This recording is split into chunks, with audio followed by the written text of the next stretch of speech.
আসসালামু আলাইকুম। ধরেন এটা একটা টাকা, টাকাটাকে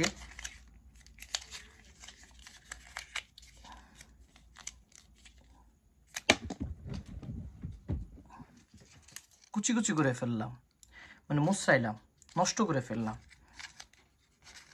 কিন্তু তারপরও এই টাকাটা চলবে, কিন্তু কারণ এটা হলো টাকা, এটার ভ্যালু আছে।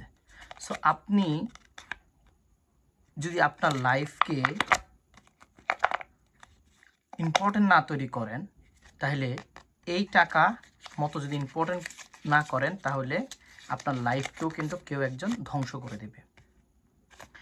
এক সেকেন্ড, আপনি এই টাকাটা যদি আপনার কাছে এই টাকাটা এরকম করার পরেও, ঠিক আছে, আপনি যেরকম এই টাকাটা চালাইতে পারবেন, ঠিক এই সময় আপনার এই টাকা থাকা সত্ত্বেও আপনি যদি এই টাকাটা অন্য কারো কাছে চান, তখন তার প্রথম একটা শব্দ আপনার তার চোখের দিকে তাকাইলে বুঝতে পারবেন যে সে আপনাকে টাকাটা দিতে ইচ্ছুক না।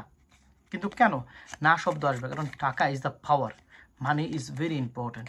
বাট টাকাকে যেভাবেই করেন না কেন, টাকা চলবে। প্রবলেম এটা, আমরা মানুষকে মূল্য দিই না এবং আমরা নিজেদের সময়কে মূল্য দিই না, সেজন্য আমরা মানির মতন মূল্যবান হতে পারি না। আজকে দেখেন, ইলন মাস্কও কিন্তু টাকা ইনকাম করে, ম্যাথরও টাকা ইনকাম করে, সবাই কিন্তু টাকাই ইনকাম করে পৃথিবীর বুকে। কিন্তু ইলন মাস্কের দাম কেন এত বেশি, টাকার মতো এত বেশি কেন? কেন একজন ম্যাথরের মূল্য বেশি নাই? কারণটা হলো ইলন মাস্ক তার টাইমটাকে প্রচুর দিছে, এটাকে সময় দিছে, মূল্য দিছে, সেজন্য সে আজকে মূল্যবান। আর ম্যাথরও দেয় নাই দেখে তার মূল্য নাই। সো আজকের এই টাকাটা যদি যেভাবে নষ্ট হয়, যদি একমাত্র স্থিরে যদি না ফেলি, তাহলে এই টাকাটা চলবে। স্থিরলেও এই টাকা চলে, কিন্তু একজন মানুষ যদি পঙ্গু হয়ে যায়, সে কিন্তু চলে না। আর যদি বিজ্ঞানী যে যারা বিবেক নিয়ে কথা বলে, যারা হলো যে জ্ঞানী মানুষ, তাদের যদি জ্ঞান না থাকে, মানুষের যদি জ্ঞান না থাকে, তার এই ছিঁড়ে ফেলা কাগজের মতনই হয়ে যাবে। ভালো থাকেন, আসসালামু আলাইকুম।